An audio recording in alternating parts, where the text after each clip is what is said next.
Bonsoir à toutes et à tous et bienvenue sur le premier épisode de 2026 du Dreamcast Show. Et pour cette nouvelle année, eh bien on ne change pas une équipe qui gagne. Puisque nous sommes repartis, encore une fois, avec Azad. On est reparti pour un tour et ça commence à être un peu la tradition.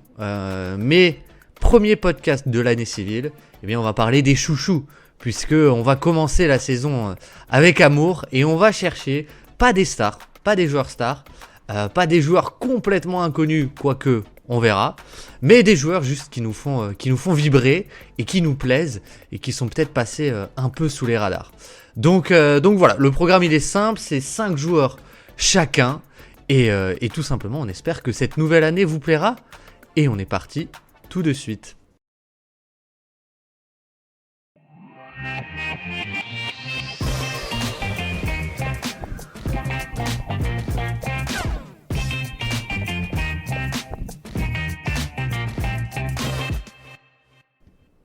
Nous ne sommes qu'amour en ce début d'année 2026. Et évidemment, pour parler des chouchous, il fallait le chouchou des chouchous, le chouchou des podcasters. Azad, comment ça va ? T'es complètement malade, toi. Qu'est-ce que tu nous racontes ? Écoute, merci pour cet accueil. Chez toi, finalement. Oui, mais tu sais, c'est toujours bien de se sentir bien chez soi, en réalité. Et là, pour le coup, vraiment, je me sens à l'aise dans mon petit environnement Dreamcast Show. Et donc, tout va très bien. Et puis voilà, prêt pour une nouvelle année, quoi. Là, on est reparti pour 12 mois de podcast, 12 mois de vidéos. De madness. Et puis, on va essayer de faire de notre mieux pour les gens qui nous écoutent et qui nous regardent. Et oui. Et en parlant de ça, déjà, est-ce qu'on pourrait pas un peu les remercier tous d'être là, et surtout une personne en particulier à qui je pense on est obligé de passer un petit shout-out. Bah ouais, à qui tu penses ? Dis-moi tout. Bah, je pense à un abonné qui s'appelle Valwick, Valentin, qui nous a offert des petites cartes pour Noël, des petites cartes. Alors nous, on n'est pas collectionneurs à la base. Mais il a su nous toucher en plein cœur. Il a visé juste, en tout cas. Il a visé juste, ouais, des cartes vraiment. Pour le coup, j'ai jamais eu de cartes, mais celles-ci, elles sont collector et elles nous font grandement plaisir. Elles sont arrivées dans notre petite boîte aux lettres, donc on était vraiment les plus heureux du monde pour finir cette année, quoi. Ouais, c'est sensationnel. Franchement, sensationnel. c'est Isaiah Hartenstein Onyx et Marcus Smart aux Wizards. C'est quand même pas mal. Surtout que Valentin est fan des Wizards. Du coup, c'est pour ça un petit peu qu'il y a ce petit clin d'œil avec mon ami Marcus, mon beau Marcus qui avait passé quelques mois là-bas. J'avais même oublié avant la carte, ouais. Tu vois. Est-ce qu'il a joué un match là-bas ? Peut-être un. Ouais, il a joué parce que sur la photo, il est en tenue. Il est en tenue. Alors après, combien de matchs il a joué pour nos amis les Washington Wizards ? Il a joué 15 matchs. Ce qui est pas, tu sais, c'est pas beaucoup moins que ce qu'il a fait pour Memphis. Hein. Pour Memphis, en 2 ans, il a fait que 40 matchs. Ouais, c'est pas faux. Donc en fait, attends.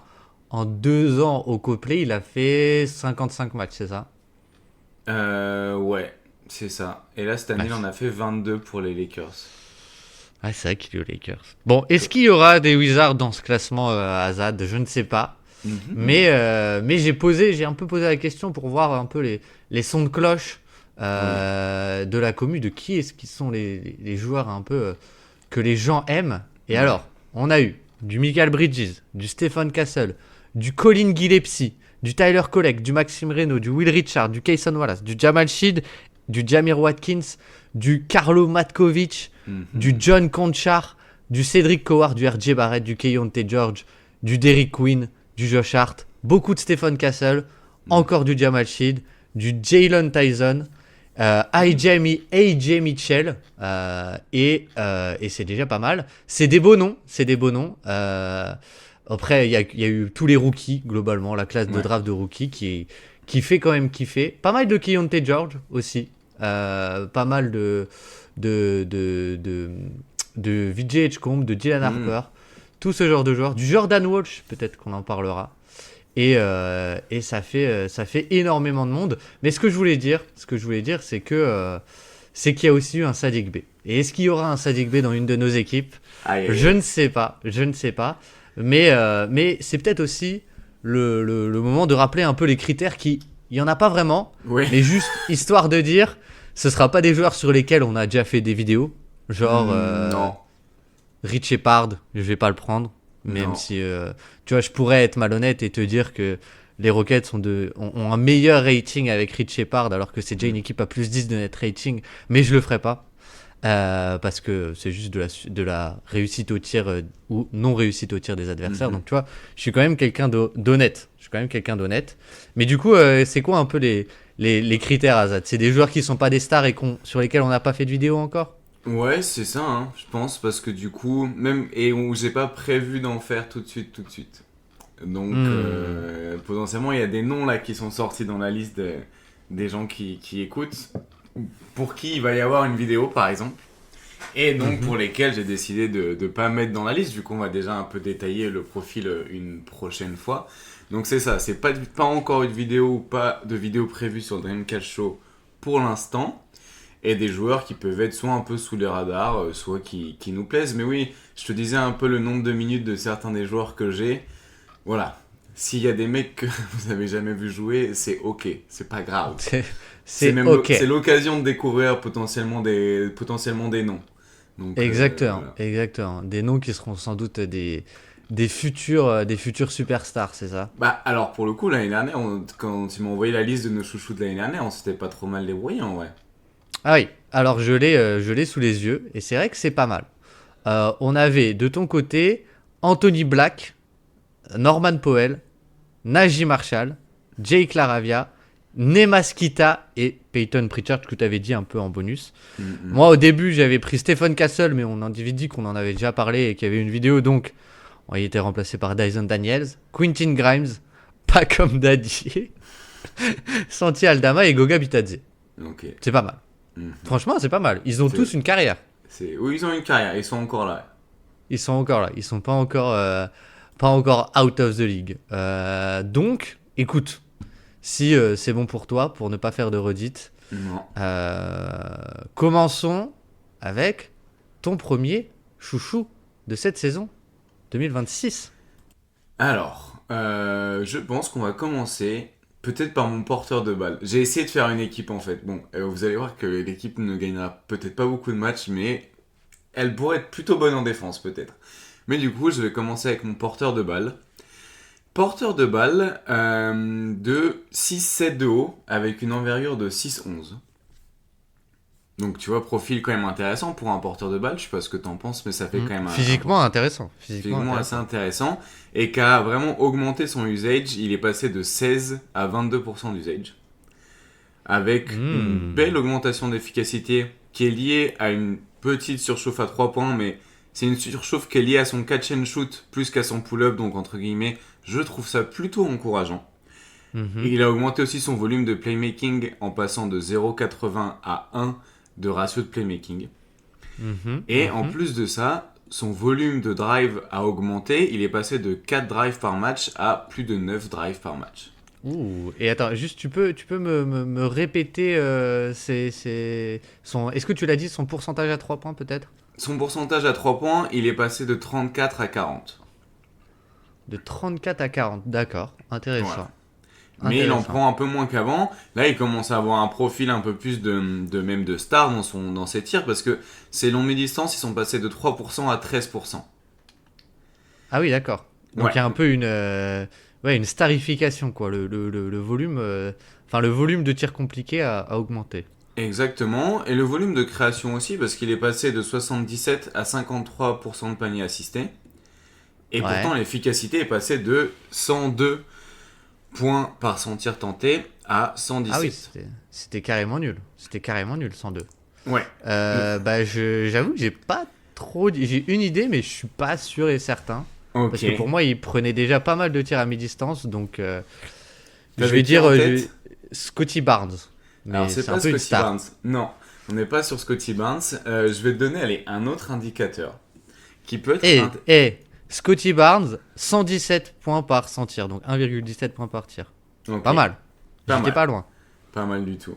L'année dernière, ce joueur-là dont on parle, je pense que parmi les joueurs qui sont pas des pivots, il avait une des meilleures protections de cercle avec moins 6,7 d'efficacité au cercle sur les tirs qu'il défendait.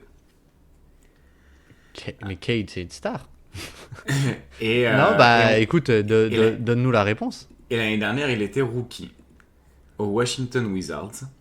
Oh, Kishon. Monsieur Ouais, c'est Keyshawn Kishon. George. Oh, c'est Kishon. Ouais, j'aime Ouais. bien. Ouais, j'aime bien. Ah, Pas tu mal. me fais plaisir. Et tu me fais plaisir et tu vas faire plaisir à Valwig, donc ça me fait plaisir d'autant Exactement. plus. Comment mieux commencer un épisode finalement? En parlant de Kishon George. Eh oui, eh oui, eh oui. Exactement. Mais Bah. c'est intéressant, juste du coup sur le Ouais. profil un peu Vas-y. comment on dit, à l'aveugle, pardon. Ouais. C'est que je pense que oui, son niveau est peut-être pas à 40-41% à 3 points, mais je crois qu'il a toujours eu plutôt des bons indicateurs entre 75 et 80% au lancer franc, même à la fac. Donc finalement, tu vois, je pense que c'est pas tant une surchauffe que ça, et c'est aussi une amélioration de sa 21e année à sa 22e année, donc finalement, bon, c'est pas le scandale du siècle, quoi. Non, bah en plus c'est beaucoup de catch and shoot. En fait, il est passé de 34 à 40% sur les catch and shoot et son efficacité au pull-up, elle a pas explosé. Donc finalement, c'est aussi un meilleur rendement sur des tirs qui sont de bonne qualité. Donc c'est aussi, entre guillemets, ça va dans la bonne direction. Le seule chose où il y a beaucoup de déchets dans son jeu, c'est les pertes de balles. 18,5% de pertes de balles, C'est beaucoup. c'est beaucoup. C'est moins que son pourcentage d'assists, donc c'est entre guillemets encore positif.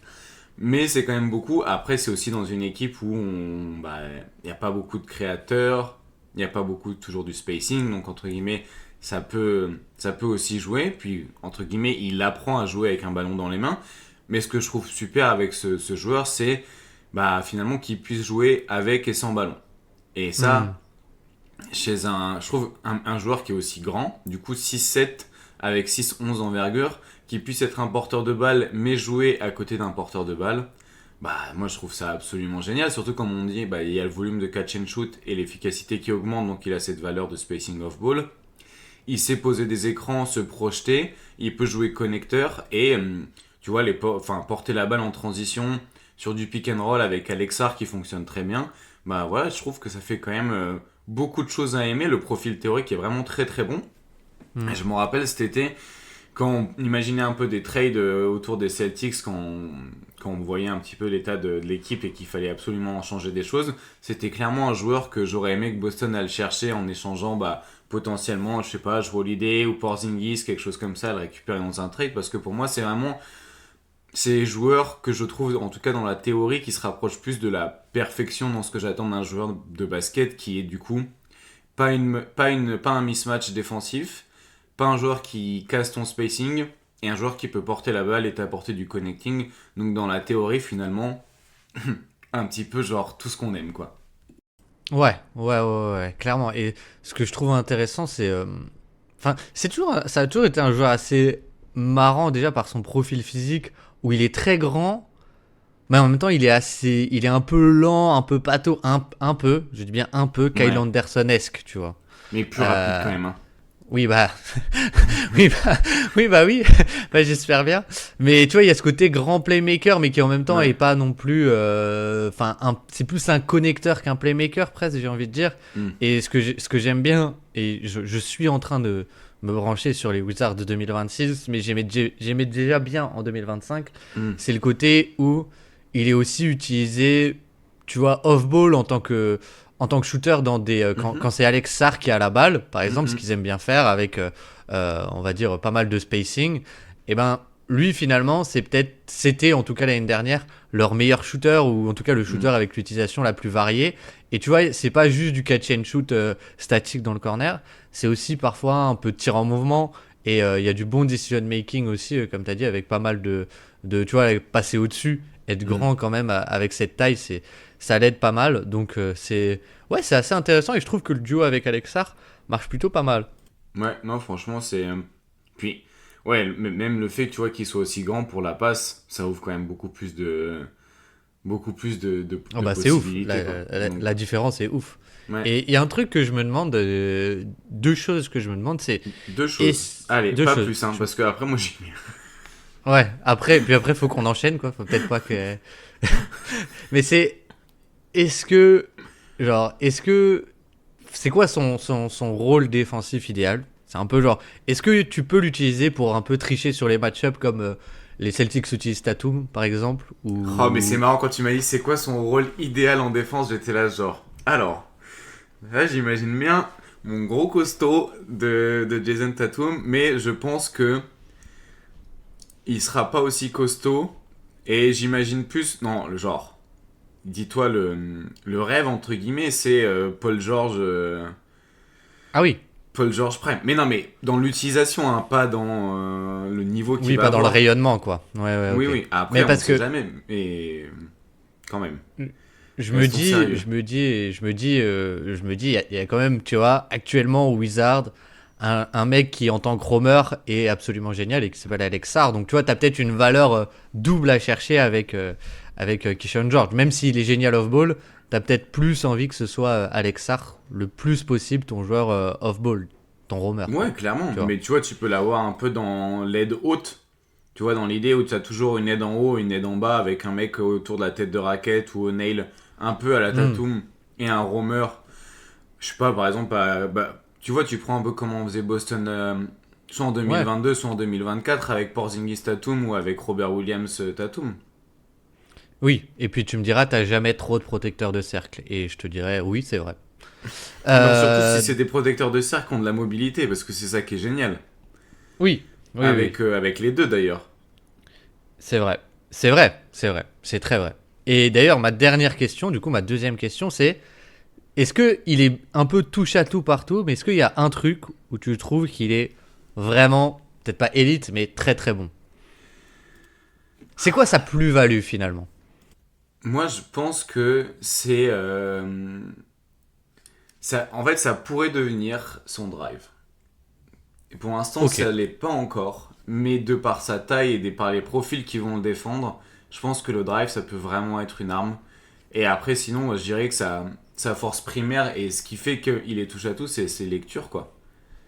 Hmm. Entre guillemets, en attaque et en défense. Tu vois, t'as les bons indicateurs défensifs aussi, de genre plus d'1,5 en bloc et steal percentage. Hmm. Donc sur le defensive playmaking, bah, t'as quand même, les bonnes choses. Et du coup, je pense que ça peut être un joueur génial pour aussi avoir une équipe qui joue vite et qui n'a pas besoin de potentiellement poser le jeu. Et après, si le drive... En fait, pour moi, ouais, la qualité primaire, c'est ses lectures. Et l'upside parfait, ce serait le drive pour justement qu'il puisse profiter des avantages qu'il aura s'il est défendu par plus petit, driver en puissance et driver avec sa vitesse sur des profils plus grands, quoi. Hmm. Ouais. Ok. Ça me va.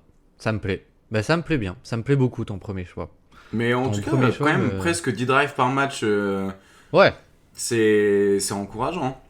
Et puis il a un côté aussi un peu, enfin décélération aussi qui est Ouais. assez intéressant, tu vois. Et avec sa puissance, c'est sûr que c'est des qualités assez rares en vrai, je Mm. trouve.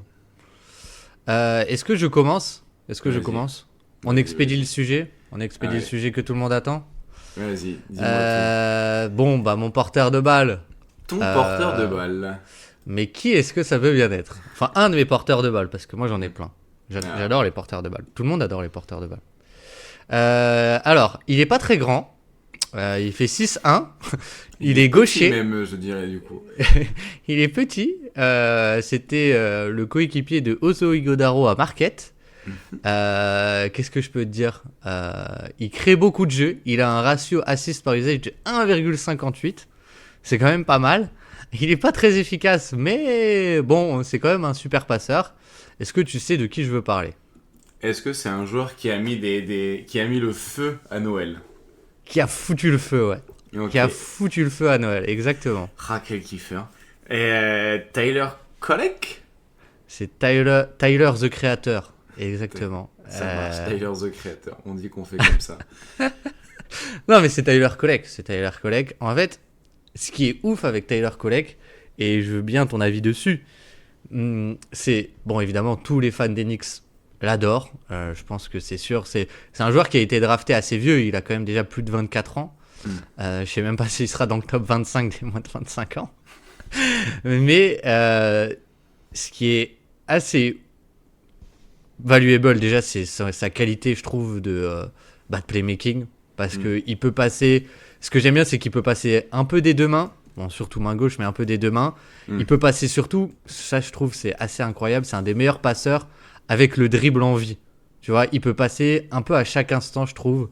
Et ça, c'est agréable. Et ça, on s'y attendait quelque part, tu vois, à ce que ce soit un super joueur de pick and roll, un super connecteur. Même si c'est vrai que rien que de le mettre à côté de Brunson, il y a pas mal de situations où ça a débloqué des matchs, des fins de match, parce que Brunson se fait blitzer. Et finalement, même si Michael Bridges fait une super saison, c'est pas un porteur de balle à la base. Et donc d'avoir Tyler Colleg, tu vois, sur le match de Noël, il y a 2-3 fois où il reçoit la balle après un premier draft de Brunson, lui, il va redriver et il va faire l'extra passe magnifique corner pour Jordan Clarkson, là, sur celle que j'ai en tête, ou des choses comme ça. Ce qui est intriguant, c'est est-ce que son tir à 3 points va rentrer ? 34%, mais l'échantillon est assez petit. Et après, c'est rentré à Noël, donc ça a pas mal aidé. Mais ce que je trouve ouf, et vraiment là où je l'attendais pas du tout, c'est sur le côté défense off-ball, où je le trouve mais vraiment très très bon. Enfin, bien meilleur que ce qu'on pourrait penser, dans le sens où sur les stunts, il fait les bonnes rotations, il est toujours bien placé, il fait bien les stunts. Sur les rotations, quand t'as Karl Anthony Towns et Jalen Brunson, t'es souvent amené à mettre deux joueurs sur le ballon, on va dire. Et donc, faut que tes rotations derrière elles soient organisées. Et c'est vrai que lui, tu le regardes, et c'est souvent lui qui va organiser un peu la défense, qui va dire à Karl Anthony Towns, tu reviens là, tu reviens là, tu reviens là. Et en fait, si t'as un porteur de balle qui est un passeur sympa, mais qui est pas efficace et qui est mauvais en défense, c'est pas ouf. Mais si t'as un très bon joueur, t'as un bon défenseur off-ball qui sait bien se placer, qui fait bien les box-out au rebond aussi, qui vient bien tag le rollman à chaque fois, qui a une vraie valeur défensive, qui crée de la transition et qui en plus en attaque, je trouve, il y a un côté où il a une capacité aussi, pas forcément à finir, mais juste à driver et à avoir des paint touches. En fait, t'as un joueur qui est quand même assez valuable, quoi. Ouais, et puis bon, t'auras toujours le problème du mismatch, mais entre guillemets, si tout ce qu'il fait à côté c'est positif, c'est déjà très bon. Puis tu sens que il a le... Moi j'adore l'histoire de ces petits trucs qui sont... C'est des petits détails, mais les bumps sur les mecs qui rollent, sur le box-out, les lectures un petit peu comme ça. Bon, entre guillemets, ça augmente la qualité de tes prises de décision collectives sur quand il est sur le terrain. Donc entre guillemets, même si il est moins bon défensivement, bon, dans tous les cas, de toute façon, c'est Jalen Brunson, l'autre gars. Donc, finalement, tu sais que tu vas te faire attaquer sur tes meneurs, potentiellement même les deux. À la limite, d'avoir Tyler Colleg, tu peux avoir la plus-value de... Bon, au moins, ils vont pas attaquer Brunson parce qu'il y a un mismatch encore plus évident et du coup, ça peut reposer Brunson. Tu te dis, au final, peut-être que tu prêches le faux pour avoir le vrai, presque. Et t'as aussi l'idée que, oui, il augmente la qualité du jeu par sa présence. Donc, bon, ça offre une super alternative, surtout quand on sait aussi l'importance que Jalen Brunson a off-ball quand il est sur le terrain, et aussi l'importance tout simplement de développer le jeu offensif des Knicks quand Brunson n'est pas sur le terrain, au-delà de même pas avoir la balle.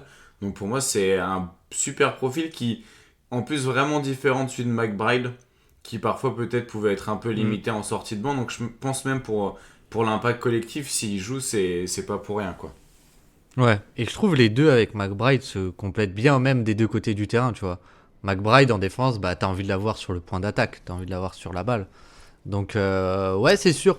Et tu vois, je trouve c'est pas anodin en vrai, tous ces trucs de box out, bump, le roll et tout, parce que les schémas des Knicks, c'est une des meilleures équipes au rebond, parce que systématiquement il y a un joueur off-ball qui vient couper le roll le plus possible et le bump. Et tu vois, enfin je veux dire, avec un Jordan Clarkson, pour moi, défensivement, mais c'est le jour et la nuit, quoi. C'est le jour et la nuit.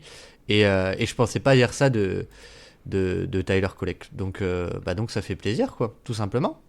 Tout simplement, on adore. On adore On Tyler l'avait vu Colleg. venir, mais on l'adore.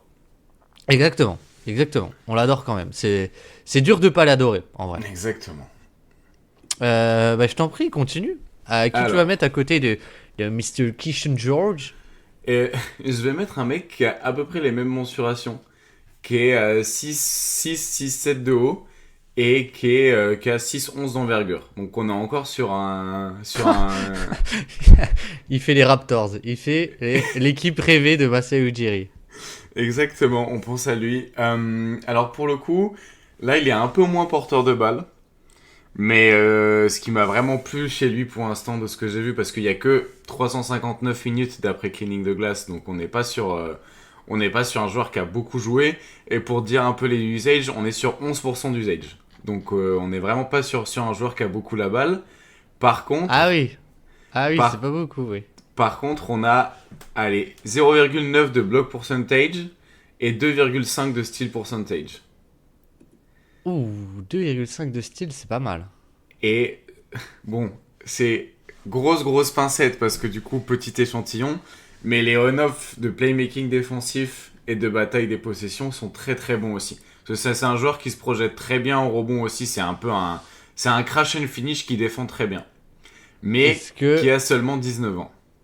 Ah, ok. Est-ce que ce serait pas notre ami Speedy Speedy? Est-ce que ce serait pas Ay caramba? Ah, Exact. carrément. Exactement, c'est Hugo Gonzalez, c'est notre ami Speedy Gonzalez, tout à Hugo fait. Gonzalez et pas Nico Gonzalez qui joue à Manchester City. Hein, pour ceux qui D'accord, ont... oui. Non, qui- pas du tout du coup. Non, celui-là, il est dans un club que j'aime, contrairement à l'autre Gonzalez Ouais, finalement. mais non, mais juste au cas où, s'il y en a, tu vois, genre, même des gens qui font des podcasts qui se trompent dans des intros, tu vois, enfin, ce serait con que ça arrive, quoi. Donc, juste histoire d'être sûr, on est bien sur, on est bien sur Hugo Gonzalez, quoi, On c'est est bien ça? sur Hugo Gonzalez, tout à fait. Et du coup, bah toi, tu t'as dû le voir un peu jouer contre New York. Et en plus, ce qui est marrant, c'est que c'est contre New York qui m'a le plus impressionné défensivement sur les deux matchs. Il y a le premier match où il fait une très bonne prestation défensive sur Jalen Brunson, puis sur Tyler Kolek aussi. Et le deuxième match, il est utilisé sur Karl Anthony Towns. Qui du coup, au final, il a vraiment réussi à gêner ses prises de position et tout. Et c'est vrai que la polyvalence qu'il apporte défensivement sur les types de profils, moi j'apprécie beaucoup. Et en plus, tu vois, comparé à un mec comme Jordan Walsh, pourtant qui est en NBA depuis plus longtemps que lui, les lectures, il y a quand même, c'est quand même vraiment différent. Et un autre match qui est un bon exemple de ça, c'est le match contre le Jazz, justement, où Jordan Wall, je pense que sur les 13 minutes où il est sur le terrain, mais il se fait massacrer par Keyonte George. Je pense que sur 13 minutes, il doit prendre, je sais pas, genre 20 points sur la tête presque. C'est une demi-exagération. Et du coup, Jordan Walsh ne jouera que 13 minutes sur le match alors qu'il était titulaire. Et c'est encore une fois, ça arrive assez régulièrement que finalement, Joe Mazzulla fasse jouer Hugo Gonzalez à la place parce que du coup, tu as des meilleures lectures défensives, tu as une meilleure compréhension de l'espace, compréhension de à quel moment faire des stunts, à quel moment être collé avec les hanches, à quel moment laisser un peu d'espace. Et c'est du très bon boulot. Et un truc que j'aime bien aussi, qui sert aussi en attaque pour le crash and finish, c'est qu'il a une capacité de prise de vitesse ou d'accélération qui est quand même assez impressionnante pour sa taille. Et il y a des moments où vraiment il met, on dirait qu'il a des petits trucs cachés sous ses chaussures et ça fait beaucoup un petit personnage de cartoon Speedy Gonzalez quoi, qui décolle un peu cette vitesse-là. Et du coup, c'est quand même, il y a quand même des choses vraiment intéressantes là-dessus. Le seul problème du coup, c'est le tir. Est-ce que ça va être quelque chose qui va être suffisamment bon pour qu'il arrive à attirer un petit peu les défenses? Parce que pour l'instant, finalement, les seuls paniers qu'il arrive vraiment à obtenir, c'est sur transition ou alors c'est sur cut. T'as un peu cette capacité de venir se placer dans les intervalles pour faire un petit peu le connecteur ou prendre des petits tirs comme ça. Mais c'est vrai qu'offensivement, tant qu'il n'y aura pas le shoot, ce sera difficile un petit peu justement de profiter de sa vitesse et de ses lectures, quoi. Ouais, mais ce qui est intéressant, je trouve, c'est que c'est pas du tout le joueur auquel je m'attendais. Enfin, moi, tu vois, l'Europe, j'ai arrêté. J'ai arrêté de regarder l'Europe, malheureusement. Mais il y a un côté où on me dit porteur de balle du Real Madrid, c'est un bon joueur de pick and roll, etc. etc. Et bon, en défense, on verra. Et en fait, c'est limite tout l'inverse, quoi. C'est genre, en défense, ce qui est ouf, c'est, bah, comme tu l'as dit, moi, c'est le deuxième match face aux Knicks. Boston fait partie des équipes que j'ai pas assez vues cette année parce que, bon, voilà. Ouais. Mais il y a le côté, il a un côté puissance et longueur qui est, bah, il a défendu Towns, quoi. Enfin, je veux dire, Towns, d'accord, c'est pas le joueur parfait, mais c'est quand même un joueur qui est très très puissant. Et finalement, bah, le Hugo Gonzalez à ce côté où il est vraiment très très tanké, je trouve, beaucoup plus que ce que je pensais. Et ouais, il y a le côté envergure où, encore une fois, bah, même s'il est pas petit, il fait 6'6", mais ça lui permet de jouer vachement plus grand que ce qu'il n'est, quoi. Ouais, clairement. Et je pense que du coup, ça t'offre quand même un petit peu cette polyvalence défensive, parce que du coup, tu peux concrètement l'avoir sur le meneur adverse ou sur des joueurs plus grands, essayer un peu de tricher et d'inverser les match-ups. Et ça, c'est un truc que Joe Mazzulla adore faire. Ouais, clairement. Et du coup, t'as une vraie valeur structurelle défensive Voilà, avec lui. s'il arrive à rester sur le terrain. Et en attaque, du coup, ouais, bon, le shoot, on verra. Je me demandais, est-ce que tu as regardé genre, des indicateurs shoot avant qu'il arrive en NBA? Parce que c'est vrai que ça fait un peu peur. Moi, j'avoue que les deux, trois matchs que j'ai vu lui, il fait quand même parfois des écarts assez conséquents, on va dire. Bah, ouais, de mes souvenirs, c'était pas beaucoup plus haut que genre les 65%, les 65% au lancer franc, quoi. Faut voir si j'arrive à regarder un petit peu en vitesse, mais entre guillemets, sur sa carrière internationale, lancer franc. Ah, il a des indicateurs qui sont assez bons, mais d'un autre côté, je me demande à combien il en a pris aussi. L'année dernière, du coup, en première division espagnole, il est à 76% au lancer franc, 77. Mais il en prend Ouais. un par match, quoi. Ouais, là, j'ai sur ces 3 saisons au Real, là, Ouais, j'ai 79% lancé franc, mais c'est sur 78 tirs, quoi. oui, voilà. Donc, qu'est-ce que ça vaut? Et 27% à 3 points sur 85 tentatives. par contre, ouais. Ouais, bon, on attend un plus gros échantillon avant de savoir, Oui. mais c'est sûr que si tu as un joueur qui a eu un minimum de valeur, on va dire, offensive, tu as quand même un role player Hmm. bah, pendant 4 ans qui est payé une misère, et ça, Ouais. c'est ultra valuable, quoi. Ouais. Et le travail valuable, surtout que je pense que ça peut être même des profils intéressants pour d'autres équipes. Si jamais tu dois monter un trade, je pense que la valeur de son contrat et de son profil peuvent aussi aider à aller chercher Hmm. un autre joueur pour être compétitif. Donc non, mais j'aime beaucoup. Puis tu vois, c'est un joueur à haute énergie, quoi. C'est un peu fou quand il est sur le terrain. Tu te demandes un peu ce qu'il va faire et il y a quand même un petit côté Marcus Smart espagnol aussi dans la provocation de perte de balle sur les fautes offensives, sur les trucs un peu hustle, sur les aides depuis le côté faible qui arrivent à une vitesse, mais tu te dis, mais putain, mais s'il a une demi-seconde d'avance, en fait, le mec, il le tue à la vitesse où il arrive, quoi. Ouais. Donc, ouais, non, franchement, joueur assez kiffant à regarder. Parce qu'il faut aussi dire, si c'est nos chouchous, c'est parce qu'on aime les regarder, c'est pas forcément parce qu'ils sont exceptionnels. Parce que si c'était Oui, exceptionnel, c'est oui. des mecs qu'on n'aurait pas besoin on n'aurait pas besoin de faire un épisode dédié à eux, quoi. De leur mettre la lumière sur Exactement. Marcus Smart, c'est ça? C'est ça, oui, exactement. Je pense que tu as plus fait une prononciation portugaise qu'espagnole, là, mais dans l'idée, Ah, pardon. je pense qu'on s'en approche, ouais. Est-ce que je passe à mon joueur suivant? Bah, allez, Bah, figure-toi que le mien, il a 208 minutes. Donc, 208 minutes. Ah, t'es, là, on commence t'es, à arriver. t'es, t'es bien mignon avec tes 350 minutes. Mais ici, voilà. C'est un joueur qui, je vais pas te le décrire vraiment son profil stat. Mhm. Je vais plus essayer de te le faire deviner autrement. Mais Ok. c'est un joueur qui fait, encore une fois, mon bac courte, on va dire, il y a de la liability. Il fait 6 piles, 6-0. Ok. Ok. Et c'est un joueur qui me fait kiffer les minutes d'une certaine équipe que j'aime pas forcément regarder, euh, mais Ok. que je trouve plutôt bonne.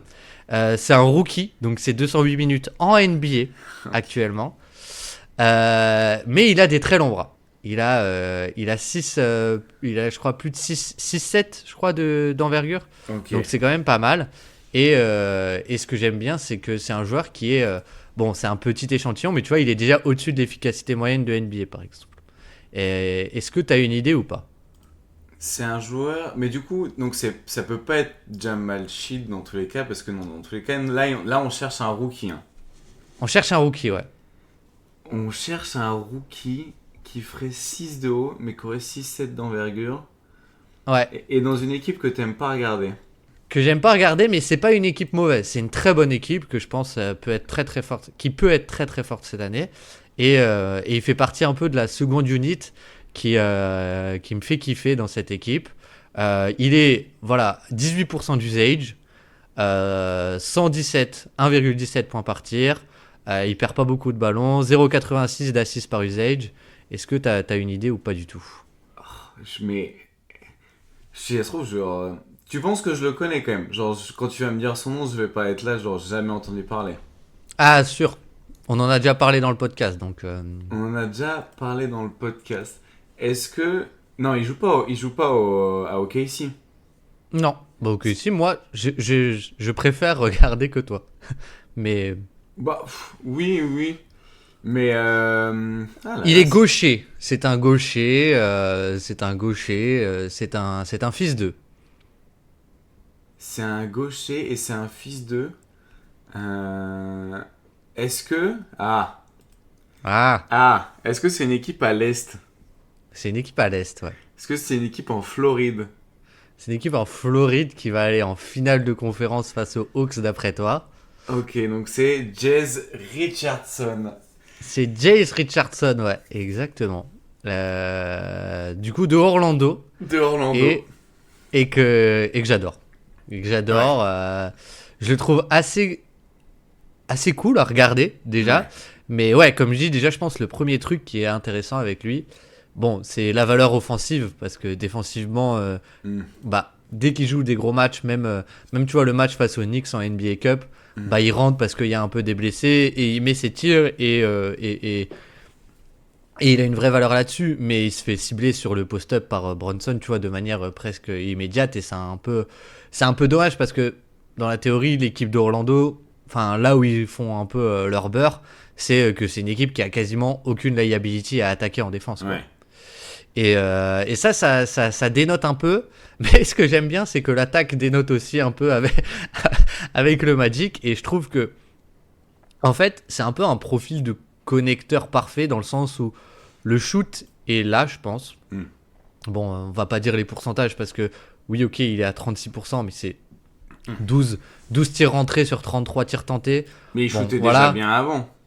Il shootait déjà très très bien avant. Il était, je crois qu'il était à plus de 40% et plus de 80% au lancer franc à Michigan State. Donc c'était pas mal. Mais moi, ce qui me fascine avec lui, c'est un peu le côté, au-delà du shoot, c'est un peu plus le côté où, pour un joueur de 6 pieds de haut, en fait, il a une capacité à attaquer les espaces et à driver qui est assez impressionnante, et à trouver des... Tu vois, il prend quand même 30% de ses tirs au panier. Enfin, pour un joueur aussi petit, c'est assez rare. C'est assez rare, et c'est pas parce que... Tu vois, c'est pas un style à la Tyrese Maxey qui va plus vite que tout le monde. C'est un style vraiment où il a une capacité à se mouvoir dans l'espace qui est assez géniale, et il a des longs bras qui lui permettent d'avoir des angles assez bizarres. Mais c'est assez efficace parce qu'il a un super toucher de balle, quoi. Et du coup, bah moi, ce que j'aime bien, c'est ça, c'est ce côté connecteur, bon passeur, même si c'est pas flashy, et un peu scoreur, pas que sur du catch and shoot, quoi, pas que sur du spot up. Et tu vois, même il y a 2-3 pick and roll où c'est Paolo Banchero le poseur d'écran, ou alors dans l'autre sens, et en fait les deux fois ça marche plutôt bien, parce que c'est soit c'est un bon passeur pour faire la pocket pass sur le short roll, soit c'est un bon tireur, et quand ça va à 2 sur Banchero, bah lui il va pouvoir soit tirer, soit attaquer le décalage, quoi. Ouais, non, bah c'est sûr, t'as juste un peu peur pour la taille, mais dans l'idée... Après, ils font aussi jouer Desmond Bane, tu vois.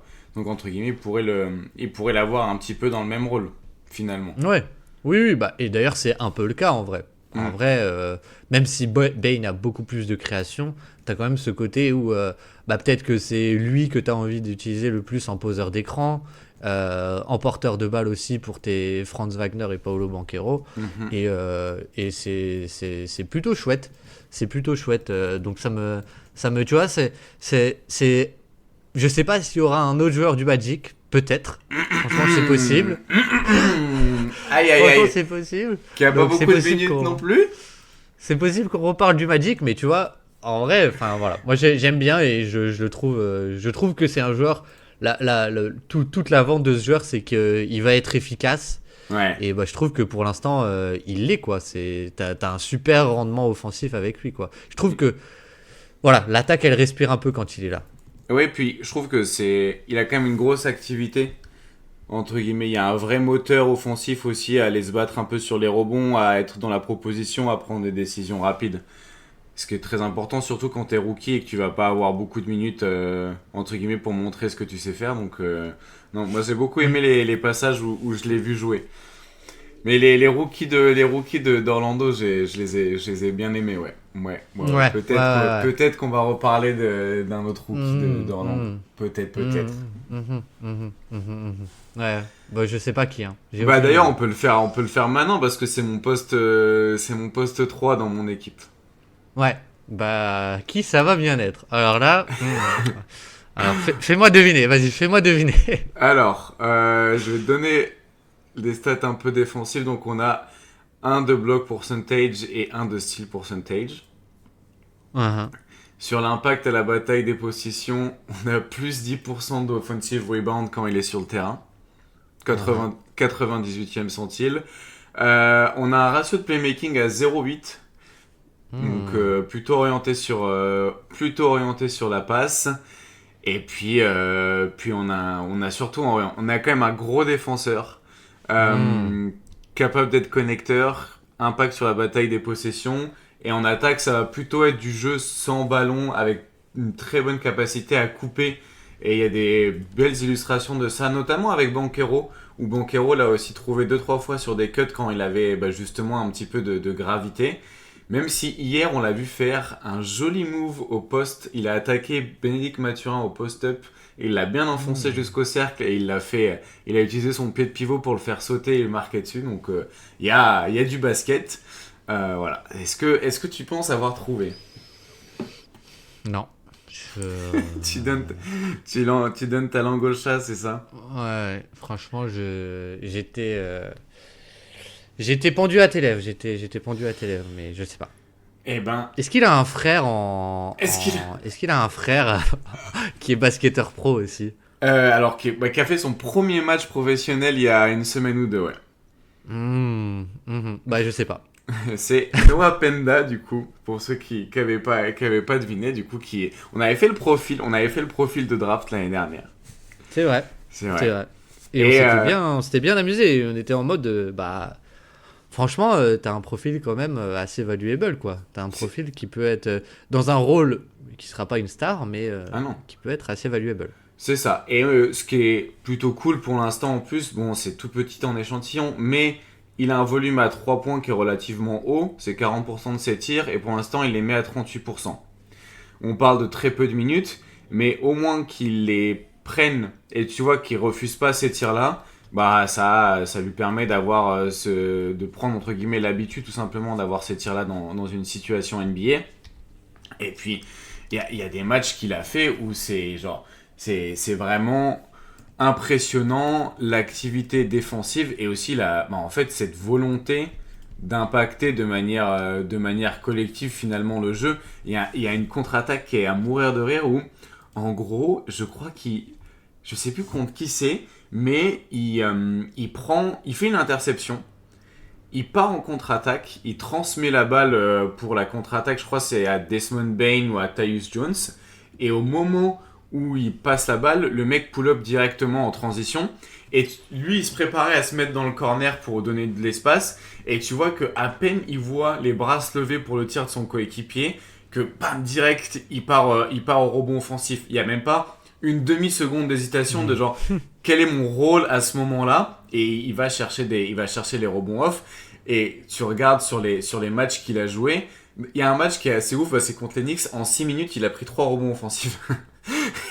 Et les autres matchs, tu as 7 rebonds offensifs sur 23 minutes, 5 rebonds offensifs sur 22, 4 rebonds offensifs sur 23. Et il a un impact là-dessus qui est assez ouf et une vraie capacité, entre guillemets, en plus à dominer sa match-up et à faire les efforts. Et je pense que oui, son match qui m'avait le plus impressionné en même temps, c'était aussi parce que vu Orlando Jazz, moi je me suis dit je vais me régaler. Et en plus, il a joué 23 minutes, il met 13 points, il fait 12 rebonds, donc 7 offensifs, 4 passes décisives, 2 interceptions et 2 contres. Et il fait un contre, j'ai pas vu le match, mais il fait un contre qui est mais fantastique, quoi. Ah, il est solide, hein. En fait, il a un côté où il est tellement solide. Il est tellement solide. Franchement, il dégage une impression de puissance, je trouve. C'est assez impressionnant, quoi. C'est assez impressionnant et c'est pas pour rien que c'est un joueur qui impacte la bataille des possessions à ce point.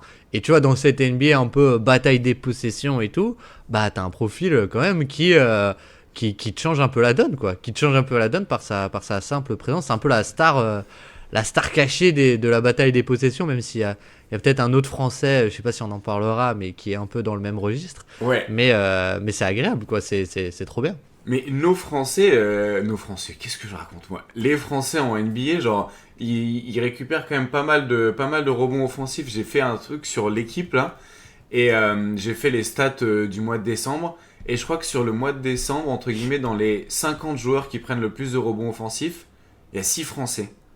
Il y a Gobert, Sarr, Diabaté, du coup Noah Penda, Maxime Reynaud et Wembanyama. Maxime Reynaud. Ok, ouais. Bah, donc, super voilà. intéressant.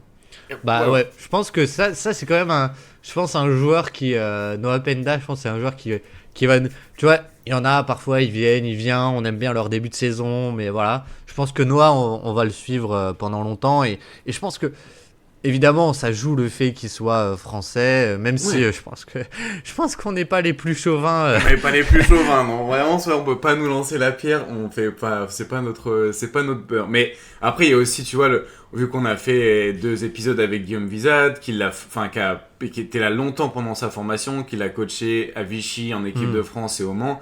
Je pense qu'il y a un affect, mais il y a aussi un affect dans le sens où c'est le profil qu'on aime. Entre guillemets, je pense le profil du joueur, ouais. On aurait adoré le profil, même si on n'avait pas eu ce lien avec Guillaume Vizade, avec le Mans. Mais là, ce qui est génial, c'est qu'entre guillemets, on a un peu plus le background qu'on avait pu suivre avant. Donc, c'est super de voir ça, finalement. Ouais. Et finalement, est-ce que c'est le meilleur poste 4 du Magic cette saison, Azad? En tout cas, ces stats de on-off en attaque sont meilleures que celles de Banquero. C'est tout ce que je peux dire. Ah là là. Bon, on passe à mon troisième joueur. Exactement. Oh, le reste de mon équipe. Mon troisième joueur, c'est ma star. C'est ta star. Celui qui... genre, c'est une vraie star pour le coup. On parle de 23,5% d'usage, tu vois. C'est un peu celui qui sort du lot. Ok. Il a 970 minutes, donc tu vois quand même presque 30 minutes par match. En carrière ou cette saison? Non, cette saison, c'est sa 3e saison. Voilà, 1,16 points par tir tenté. Ce que j'aime bien, c'est que l'assist par usage a encore augmenté, donc on est quasiment à 1. Donc tu vois, t'as un joueur qui est efficace, qui perd des ballons, mais ça va, 12%, mais qui fait beaucoup de passes. Tu vois, qui est aussi créateur pour les autres, quoi, finalement. Il fait 6-6.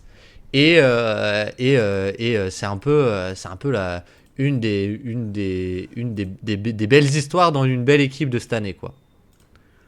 Alors, tu m'as dit il fait 6-6. Donc il a été drafté en 2023, et pour te dire, en 2023, il a été drafté en 18e et il était plutôt attendu, on va dire, second tour ou fin de premier tour parce qu'il était déjà assez âgé. Ouais. Et boum, il arrive en 18e, il fait une bête de saison rookie, il disparaît un peu sur sa saison sophomore, il revient là cette saison avec augmentation du volume, de l'efficacité et de l'assist par usage, en perdant pas plus de ballons. Ok, c'est pas mal. C'est pas mal du tout. C'est pas mal du tout. Mais il fait 6-6, donc c'est pas un meneur. Enfin, c'est pas un meneur. C'est un porteur de balle. Ok, mais du coup, c'est oui, sa fonction primaire, il joue pas beaucoup off-ball, quoi. Non. En vrai, non. Et non. Ok, je sais pas du tout. Tu sais pas du tout. Quand tu dis que c'est une belle histoire de cette saison... C'est dans le sens où il s'est passé quelque chose dans son équipe cet été, et c'est un des joueurs à qui ça profite le plus. Il y a eu Et il un a trade 6-10 d'envergure. C'est pas vraiment un trade, c'est plus dans le coaching staff qu'il s'est passé quelque chose. Ok. Quelqu'un est arrivé. Quelqu'un est arrivé. Rémi Raquez Jr.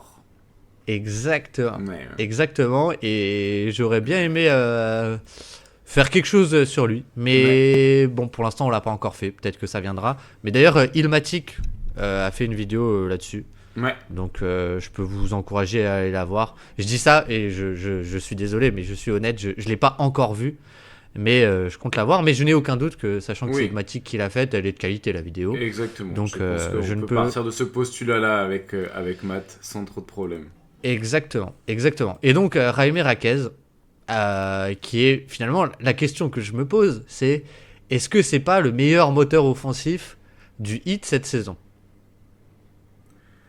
Alors, la barre est pas non plus. Non. Alors, ah oui, exactement. La barre n'est pas haute. Oui. Et je pense que c'est pour ça que c'est génial pour lui. C'est parce que il n'y a pas vraiment de bons créateurs à Miami cette année. Même l'attaque du Heat cette année est pas très bonne. Elle est que 13e alors qu'on a fait tout un pataquès sur la circle offense. Au final, c'est une attaque qui est moyenne, on va dire. Mais en fait, c'est justement, elle est très bonne vu le personnel que tu as en place, tu vois. Oui. Et en fait, il y a pas mal de joueurs, tu vois, je trouve, à qui ça va très bien. Même, tu vois, un Pele Larsson, on aurait pu le prendre aussi. On aurait pu parce le prendre. que c'est typiquement un joueur qu'on aurait pu prendre. Mais je trouve que celui à qui ça profite le plus, bah, c'est Jaime Raquez, quoi. Ouais. Et en fait, ce que je trouve ouf, c'est qu'il y a un peu ce côté où bah, beaucoup d'espace pour drive pour lui. C'est un peu ce que tu as dit avec Keyshawn George, en fait. C'est-à-dire que si il a un côté quand même assez rapide et un bon handle, je trouve, qui lui permettent d'accéder au cercle. Et en même temps, il a un côté un peu Jimmy Butler, un peu puissance, un peu post-up, où quand tu lui libères de l'espace, bah ouais, en fait, il va être soit au cercle, soit dans le short mi-distance, tu vois. Et il prend 85% de ses tirs, soit au cercle, soit dans le short mi-distance. Et on a un peu abandonné le shoot. En vrai, depuis sa saison rookie, c'est 32%, 31%, 27% cette année.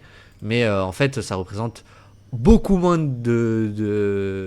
beaucoup moins en volume de ses tirs, que ça veut rien dire ce que j'ai dit, mais ça représente une plus petite proportion de son volume de tir que les années précédentes, parce qu'il est passé de 26 et 23% à 11%. Donc il y a un peu ce côté où, bah, en fait, on te prend tel que t'es et on va pas te demander de progresser parce que finalement t'as déjà 25 ans, et juste fais ce que tu sais faire, mais fais-le encore plus et prends 85% de tes tirs au panier, provoque des fautes, et il y a vraiment ce côté footwork, puissance que j'adore, et passing. Et c'est vraiment un bon passeur, quoi. C'est vraiment un très très bon passeur. Même, tu vois, sur on va dire les passes en fin de drive, moi je le trouve vraiment très bon. Et finalement, voilà, lui libérer de l'espace et lui dire, bah, tu drives et après soit tu finis par un espèce de mini post-up en puissance, soit tu finis directement en puissance sur tes drives, bah ça lui va à ravir. Et donc bah je trouve que c'est quand même une progression qui est plus que notable, quoi. Et du coup, sur l'aspect de provocation de perte de provocation dans ses francs, il doit être pas mal là cette année. Bah, il est dans ses moyennes, 12%. Ok. 12%, oui, 11% sur 11% sur sa première année, 14% sur sa deuxième, 12% cette année. Okay. C'est pas sensationnel, c'est pas Zion Williamson, quoi. Ouais. Mais c'est quand même pas mal, quoi. C'est quand même pas mal, et c'est un joueur qui vit dans la raquette et qui a du coup besoin de cet espace pour le faire. Et tu vois, 72% de réussite au panier, c'est ouf. C'est ouf. Et donc c'est vraiment excellent, quoi. C'est vraiment excellent, et il y a un vrai impact quand il est là par rapport à quand il est pas là. Mais encore une fois, tu vois, c'est pas tous les jours que tu as un joueur qui augmente son volume, son efficacité et son volume de playmaking, quoi. Ouais, non, c'est sûr. Et puis le fait qu'il soit aussi, entre guillemets, plus assez haut pour un porteur de balle, le truc du post-up qu'il maîtrise très bien, c'est vrai que t'as un côté très Jimmy Butler-esque, mais moi j'adore. J'aime beaucoup le profil, le passing, et puis même défensivement, du coup, ça te permet d'avoir un avantage, d'avoir un porteur de balle aussi grand. Dans tous les cas, De ouf. c'est toujours le cas. Après, ce que je me demande, c'est... Bah, vu qu'il a pas vraiment de catch and shoot, bon, c'est un bon joueur de cut, hein. C'est un bon joueur de cut. Et qui a aussi, tu vois, il a un côté vertical qui est vachement sous-estimé. Bah, je crois qu'il a fait le dunk contest, d'ailleurs. Bon, ça veut dire ce que ça veut dire, hein, mais il a un côté pop, tu vois, parfois sur ses cuts qui est assez cool. Mais je me demande, dans une équipe où c'est pas la première option, ni la deuxième, ni peut-être la troisième, quelle est sa vraie valeur? Je sais pas. Je suis pas sûr que ce soit un joueur avec qui... Enfin, je pense que la progression du hit doit passer par des meilleurs créateurs, et donc peu le rôle de Raquez qui diminue. Mais en tout cas, cette saison, dans ce contexte-là, bah, c'est génial, quoi. Ouais, clairement. Puis après, à côté d'autres...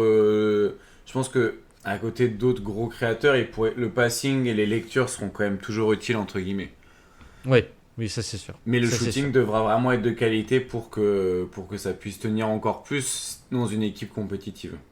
Exactement. Et puis un dernier truc, c'est que ils le font quand même vachement sortir du banc. Ouais. Et tu vois, t'as un côté aussi où ils profitent de jouer face à des joueurs un peu moins parfaits, quoi. T'as souvent des joueurs qui soit sont là pour des raisons offensives et du coup il peut les cibler, soit des joueurs qui sont là pour des raisons défensives et dans ce cas ça donne un avantage défensif. Du coup, défensif à Miami, etc. Donc voilà, Jaime Raquez, ma star, la star de mon équipe. Et je te laisse continuer ton équipe de 6-7. Mon équipe de 6-7. C'est bien parce qu'en plus, mon petit loulou, il a joué. En fait, pour le coup, juste, je pense que j'aurai un 6e homme. Mais là, je vais me concentrer sur mes starters. Et puis pour le 6e homme, on ira le chercher aux Pelicans pour finir en beauté. Mais là, je vais finir sur mes starters, du coup, qui sont... Là, on va passer à la raquette. Et on est plus sur 6-7, on est sur 6-10 pour notre... je crois qu'on a peut-être le même. Non, alors je pense pas en vrai. Ben moi, je pense pas, mais c'est possible. Vas-y, dis son envergure pour voir. Je l'ai pas en tête. Toi, c'est quoi l'envergure de ton loulou? 7-3. 6-10, 7-3, moi. Moi, j'ai 6-10 et 7. Donc, c'est une plus petite envergure. Ouais, c'est un minus, quoi. Voilà, c'est un minus. Il joue dans la deuxième meilleure défense en décembre. Wow. La deuxième meilleure défense en décembre, c'est qui ça? C'est les Spurs? Non, les Spurs, ils sont 7ème défense en décembre. Il joue dans l'équipe, vas-y. Il joue dans l'équipe qui joue le plus de end-off de NBA. Est-ce que ce serait pas Phoenix? Son ratio de playmaking est à 1.16, ce qui est 93e centile chez les bigs. Son usage est de 20%. Et au niveau de la défense, il a 2,4 de steal percentage et 1,4 de block percentage cette saison. Et on est sur, d'après mes calculs l'année dernière, j'avais fait un peu une estimation de l'impact sur la bataille des possessions des joueurs. On est sur le meilleur joueur, je crois, ou le deuxième meilleur joueur à la bataille des possessions.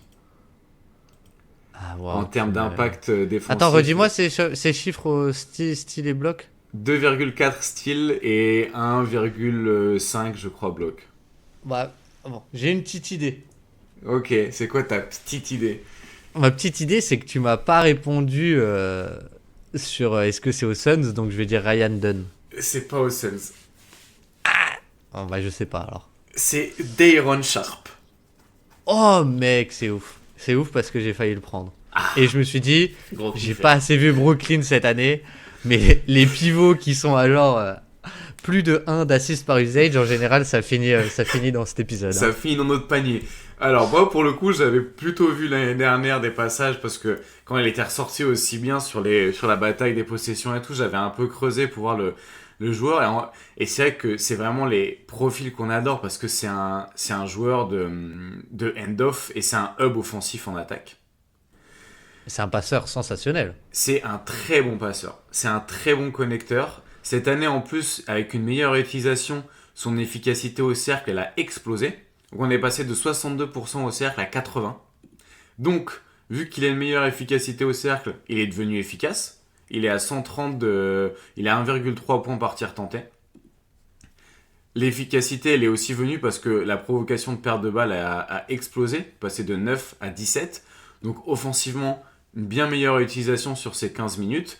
Et puis, sur les 15 minutes où il joue voilà, un peu comme un quarterback, qui porte la balle un peu de manière statique. Lui, par exemple, au Jazz, je pense qu'il peut être MVP. En toute modestie, quoi. Et t'as l'aspect aussi, mais c'est une machine à choper du rebond, quoi. Et en plus, c'est une machine à créer de la transition et à piquer des ballons. Et du coup, c'est là où, sur la bataille des possessions, le mec est absolument génial. Parce que du coup, dans les stats de on-off l'année dernière, le mec fait baisser les rebonds adverses, fait augmenter les pertes de balles, et c'est surtout... je vais dire, c'est centile au on-off de rebonds offensifs en carrière, 99, 100, 99, 100. Et cette année, que 86. Ah, petite forme. Petite forme. Du coup, on est vraiment sur un joueur sensationnel à la bataille des possessions, qui du coup est un profil d'intérieur un peu particulier parce qu'il est un peu undersized avec que 6'10", mais qui se déplace très bien, qui fait des meilleures lectures de jeu de plus en plus, et qui est un passeur plutôt créatif pour sa taille, enfin très créatif pour sa taille, et très volontaire. Donc grosse kiffance qui donne envie de regarder cette équipe de Brooklyn qui, on dirait en tout cas que ça se développe de plus en plus. Ouais, j'y ai pensé ce matin parce qu'ils ont joué les Rockets, j'ai regardé un peu le match, et enfin, il a une capacité, tu vois, vraiment à faire des passes très variées, je trouve. Mais tu vois, genre, c'est pas juste des end-off simples je sais pas, j'ai pas d'exemple, mais tu vois, il y a vraiment sur les cuts ou trouver des cutters, etc. Ouais. C'est vraiment un très très bon passeur, quoi. Et moi, ce que je me souviens, c'était au moment où Hartenstein était parti d'Enix. J'étais en mode, qui est-ce qui va venir pour jouer du short roll, qui est-ce qui pourrait cibler par un trade et tout. Il y avait un peu le côté d'Aaron Sharp. Il y avait Attends, j'ai perdu son prénom. Day'Ron Sharp, qui ressortait beaucoup. C'est vrai qu'après, il y a le côté défensif où il prend beaucoup de rebonds aussi parce qu'il est très très musculeux aussi. Mais tu vois, genre, il y avait un peu ce côté où c'est pas un monstre de switch. Je trouve que sur ses premières saisons, il était un peu plus léger, mais peut-être un peu plus mobile aussi, quoi. Ouais. Oui, mais d'un autre côté, je pense peut-être que défensivement aussi, c'est peut-être mieux qu'il soit un peu plus robuste, quoi. Oui, voilà, c'est pour ça. Il y a eu peut-être une raison derrière ça, c'est sûr. Mais joueur fantastique. Et tu vois, les Nets, on n'en parle pas beaucoup, mais c'est une équipe quand même qui a un très bon coach aussi avec Jordi Fernandez qui justement utilise parfaitement ce côté hub un peu offensif de Sharp avec, comme tu as dit, première équipe au end-off, c'est ça ça joue beaucoup de main à main, beaucoup de mouvements, etc. Et il se régale là-dedans, quoi. Ouais, non, moi j'adore, et je pense que s'ils l'ont re-signé cet été, c'est justement parce qu'il rentre bien dans le projet aussi de jeu du coach.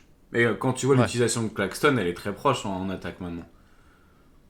Oui, c'est pas faux du tout. Et fantastique, Day'Ron Sharp, je suis très content. Et mon dernier titulaire, vraiment, tu vas te régaler parce que il a, comme je t'ai dit en off, il est en noir et blanc sur Cleaning the Glass parce qu'il n'y a même pas 100 minutes de jeu. Non mais ça c'est les joueurs qu'on adore. Le mien, mon quatrième, donc 6-10 et 7-3 d'envergure. Quatrième saison NBA. Et il a déjà joué plus que n'importe laquelle de ses 3 premières saisons en NBA. C'est un joueur à compromis, mais qui joue dans une bonne équipe. C'est encore une fois à l'Est. On parle de 12% d'usage, hein, voilà. Ok. Donc c'est pas beaucoup, mais il fait Non. aussi plus de 1,5 en steal et en block percentage, donc c'est pas mal. Est-ce que tu as une idée ou pas? Ou tu veux que je continue à creuser un peu? C'est un joueur qui va pas, c'est un joueur qui va pas faire remonter la barre hein, de cet épisode, hein. Qui va pas faire remonter la barre de cet épisode, c'est-à-dire quelle barre? Bah la barre, elle va être assez basse quoi. J'arrive pas à comprendre le jeu de mots. Attends, c'est sa 3e saison, tu m'as dit? Quatrième, et Ok. pour te dire, sur ses 3 premières saisons, il avait jamais joué plus de 374 minutes, et là Ouais. il est déjà à 558. Et il a changé d'équipe cet été? Il a changé d'équipe cet été, ouais. Est-ce qu'on l'a pas déjà mentionné dans une de nos vidéos? Je crois pas. Ok, Je donc c'est pas crois pas. Sandro, c'est pas la mammouth mobile. Et c'est pas la mammouth mobile, parce que la mammouth mobile remonterait la barre de cet épisode. Ok, Si là la barre n'est pas haute, elle est quoi? elle est basse, Et en anglais, comment est-ce qu'on dit bas? low. Et donc la barre, Oh, Dominique Barlow. C'est que j'ai failli le mettre. Ah, bah, fantastique. c'était lui du coup le 6-10-7-3. Le Avec, 6-10-7-3, ouais. avec ses bras go-go gadget. J'ai failli le mettre Dominique Barlow en plus. Et bah, c'est très bien que tu l'aies mis. Raconte-nous un peu. Alors, je vais te raconter son histoire. Raconte-moi Barlow. Dominique Barlow, donc qui était aux Spurs pendant ses 2 premières saisons et qui jouait pas beaucoup, mais qui est allé ensuite à Atlanta, qui n'a pas beaucoup plus joué, Oui. et qui s'est retrouvé à Philadelphie dans une équipe un peu peut-être pas bizarre, mais qui a fait beaucoup de Allez. bons coups. Oui. Tu vois, avec sur le poste 3-4, on savait pas trop parce que Mm. on commence quand même à en avoir un peu marre de Kelly Oubre, Mm. hein. Voilà, donc il fallait peut-être un joueur qui t'apporte quelque chose au moins d'un des deux côtés du terrain. Et donc il y avait Jabari Walker, tu vois, même Trendon Watford qui a une petite hype pour son côté passing qui est franchement assez cool. Et en fait, celui qui tire son épingle du jeu, qui a starté 19 matchs et qui a trouvé le coach qui lui fallait, qui lui a trouvé Nick Nurse, et ben c'est Dominique Barlow. C'est Dominique Barlow qui alors apporte pas de shoot, et ça c'est le gros compromis, c'est que Ouais. vraiment il shoot pas du tout, et je pense qu'on part de très très loin vu les indicateurs lancer franc, tir à 3 points en carrière, mais que je trouve un peu sensationnel dans tout le reste, et surtout c'est le côté défensif moi qui me bluffe, dans le sens où il est très grand, il a une grande envergure, et il a un côté lecture en tant que lawman sur ces Sixers qui n'ont pas beaucoup joué avec Joel Embiid, qui n'ont pas joué beaucoup avec Paul George non plus. Et ben en fait c'était lui limite ton protecteur de cercle principal quoi.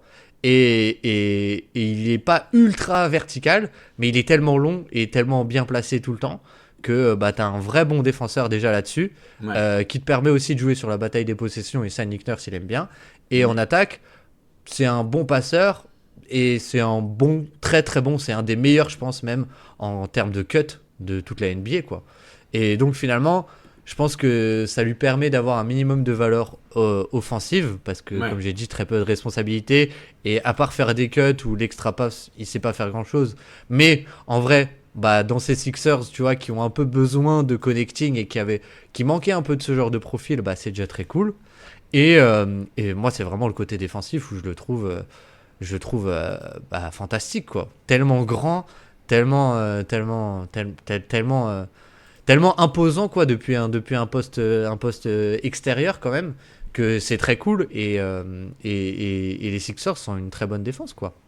Ouais, bah c'est sûr que c'était la bonne pioche. Puis franchement, physiquement, les outils sont tellement bons que oui, Ouais. tu grattes de la valeur malgré le manque de shoot, quoi. Et bon, ça, après, Exactement. je pense que c'est aussi la réalité de sa carrière. Si elle a mis autant de temps à décoller, c'est parce qu'il y a forcément des compromis. Mais je pense que tu peux trouver ton rôle dans une équipe malgré un shoot totalement absent, quand tu as ces qualités-là, quoi. Surtout Et de... Même, tu vois, les Vas-y, lectures, je vas-y. pense que sur le connecting et tout, il y a quand même, enfin, il y a une vraie valeur Oui, à c'est aller très très chercher. cool. Ouais, ouais. Bah, il y a un vrai côté, je pense, c'est un joueur qu'on aime bien parce que le mec est très cérébral, tu vois, et il arrive à survivre, on va dire. Il arrive à survivre en ayant des gros défauts qui, au premier abord, semblent presque rédhibitoires, quoi. Ouais. Bah, la lecture, le bonus envergure, quand même, souvent, Ça aide. Et j'ai ça une aide question beaucoup. pour toi. J'ai un quiz pour toi, Vas-y. Azad. Bah, du coup, la réponse. La réponse est un peu trop simple, mais c'est pas grave. Parmi les joueurs qui défendent au minimum 4 tirs au panier cette saison, dans le Mhm. top 4, nous avons Alexandre Sarr, qui Mhm. mériterait peut-être sa vidéo, clin d'œil, Mhm. clin d'œil. Sa Rudy deuxième. Gobert, sa deuxième, exactement. Rudy Gobert, classique, niveau Deepoy, on le connaît. Isaiah Stewart, qui est fantastique, mais Mhm. qui est le quatrième? Dominique Barlow. Dominique Barlow, moins 16% au cercle en défendant. Et encore, si j'avais mis 4,5 tirs, c'était le premier. Parce qu'il défend quand même presque 5 tirs par match au cercle. C'est monstrueux. Et moins 16%, t'as vraiment le côté ouais, protection de cercle. Et dans les schémas des Sixers, tu vois, qui laissent beaucoup. Enfin, sont très modernes, quoi. Mais qui surchargent un peu la raquette. C'est un peu lui le roamer. Et il est génial là-dedans, quoi. Il est génial là-dedans. Ouais, ouais, c'est parfait. Ouais, je pense que Nick Nurse fait beaucoup de bien aussi à son utilisation, entre guillemets. Mais Exactement. parfois, il faut un bon Exactement. coach. Enfin, il faut le coach qui correspond aussi à l'approche du joueur. Exactement. Exactement. Et donc, il se retrouve là. Je t'en prie, tu peux, euh, tu peux continuer avec ton dernier starter. Alors, mon dernier starter, au début, il a pas trop joué cette saison. Et Ah, régale-moi. en gros, on n'a que 100 minutes sur Cleaning the Glass, mais parce qu'il y a eu il y a eu pas mal de garbage time dans son début de saison. Et ensuite, depuis qu'il s'est mis à jouer, bah, c'est plutôt l'équipe pour laquelle il joue qui explose un petit peu qui explose un petit peu tout le monde, quoi. Mais en réalité, si on regarde, je crois qu'on a, au total du total, on a 153 minutes. Mais du coup, Ah, qui. Ok. il y en a 54 qui Cleaning the Glass constituent comme garbage time. Mais par Mhm. contre, sur les 5 derniers matchs, on a 15 minutes de jeu, 12, 12, 25 et 27. Ouh là là là Donc, là là là là là. donc on est sur un joueur qui monte. Là c'est le moment où il faut acheter les Il faut stocks. investir. Il faut Là, il faut investir. investir. Là, tu vois, il faut investir. Et du coup, bon, donc on n'a pas les stats, on n'a pas les couleurs, les centiles et tout sur notre King de glace, mais on a un joueur du coup de 6-11 qui était vendu à 7 6-11. pieds et qui au moment du draft combine en fait faisait que 6-11, mais Attends, qui a il est 7... dans quelle année? Il est dans sa quelle année? Ah mais là c'est sa première année, là il a vraiment... Ah, c'est Oui un petit oui, bout de chou. là, attends, là on a petit bout de chou, il va sur sa 23e année. Ah, donc quand même un rookie un peu vieux, quoi. Ouais. Ok. Mais Ok, vas-y, continue. je trouve du basket, je Continue. trouve que ça ressort assez bien parce que du coup c'est un pivot qui m'a impressionné entre guillemets par sa mobilité et ses lectures et du coup son envergure de 7-3 l'aide beaucoup sur les contres et il est à 4,2 de block percentage sur entre guillemets sa minuscule carrière NBA. Après peut-être que je peux trouver les stats en NCAA. En NCAA, par 100 possessions, du coup, au niveau du steal, c'était 1,5 et au niveau du bloc, c'était 5,2. Donc, ça te fait, bah oui, c'est ça, 1,5 de steal percentage et le block percentage de l'année dernière, du coup, 10,2 et ça ressort en gras sur Sport Reference, donc je suppose que C'est le meilleur score de l'année. c'est le meilleur score de l'année. Donc, on n'est pas sur un touriste non plus. C'est pas un touriste, ouais, exactement. Mais là, Euh, tu m'intrigues parce que j'ai pas d'idée. Et il est du coup, donc il jouait Ah, pas je trop. sais qui c'est. Il jouait pas trop. Il y a eu une blessure du titulaire de son équipe et depuis, l'équipe elle a gagné 5 matchs d'affilée. Mais toi, t'es un petit Suisse, toi, t'es fan des Suisses, Je toi. suis un petit Suisse, j'avoue, je suis un petit Suisse en vrai de vrai. En vrai, t'es un petit Suisse. Ah ouais, ok. Ah bah vas-y, je te laisse le prononcer parce que Oui, parce moi je que vais du l'appeler coup, Yannick. on Moi va je vais l'appeler l'appeler Yannick. Hein. on va l'appeler Yannick. Donc, le nom complet, c'est Yannick Conan Niederhauser. Ouais. Là, je pense qu'il y a des Suisses qui ont dû se retourner dans leur temps. Non, je pense que c'est ça. Niederhauser, je pense. Et je kiffe. Je kiffe. À chaque fois que je regarde les Clippers, du coup, en plus, les Clippers gagnent. Mais là, il est mobile pour sa taille. Et la protection Ah de bah oui. cercle, du coup, avec la taille qu'il a, il y a des moments où il se retrouve à switcher. Il arrive à genre rattraper son retard sur un extérieur pour venir le contrer au cercle. T'es là, genre, ah ouais, quand même, ça bouge quoi. Bah, c'est sûr qu'à côté de Brook Lopez et Zubac, il Ah, paraît. ça dénote. Ça dénote. Mais je suis trop content qu'il l'utilise en plus. Et il l'utilise en bas de la zone, en roamer ou alors parfois sur du switch. Et en attaque, ils lui font un tout petit peu porter la balle, parfois en hub, un tout petit peu. Il est assez à l'aise finalement et il bouge bien quoi. Et franchement, moi j'ai beaucoup aimé ce que j'ai vu pour l'instant sur sa participation en attaque et en défense. Alors il y a moins de 100 minutes, mais je me suis dit, franchement, s'il y a bien un épisode où on peut parler des mecs qui ont fait moins de 100 minutes pour l'instant, enfin 150 minutes et seulement 98 de non-garbage time, c'est maintenant quoi. Donc voilà, si vous voulez acheter des stocks sur Yannick, c'est le moment. 30e pick quand même de la draft. Et oui, comme Ouais. là tu vois, on a dit les stats de NCA, le mec était quand même genre leader au block percentage la saison dernière quoi. Ouais, mais il a un vrai côté. Alors pour le coup, pareil, faut que je regarde les Clippers vu que ça redevient une vraie équipe qui gagne Ouais. et qu'ils ont Michael Jordan, le futur MVP dans leur effectif. Hein. Mhm. Ah, si il tourne à 45 points et, et 1,80 points par tir toute la saison, Kawhi, bon, bref. Ah mais là c'est Mais, exceptionnel ce qui est en train de se passer. Kawhi Leonard, je sais pas qu'est-ce qu'il a mangé au mi-décembre, mais c'est révolutionnaire. Des arbres, peut-être Des des arbres. arbres.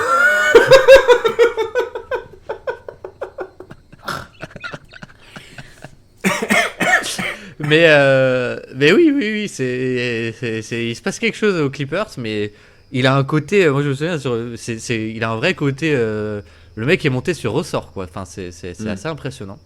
C'est assez impressionnant, donc ok, je m'y attendais pas, mais je crois que c'est pour ça qu'on fait ces épisodes finalement, et ça me régale. Ouais, non mais là c'est sûr on se fait plaisir.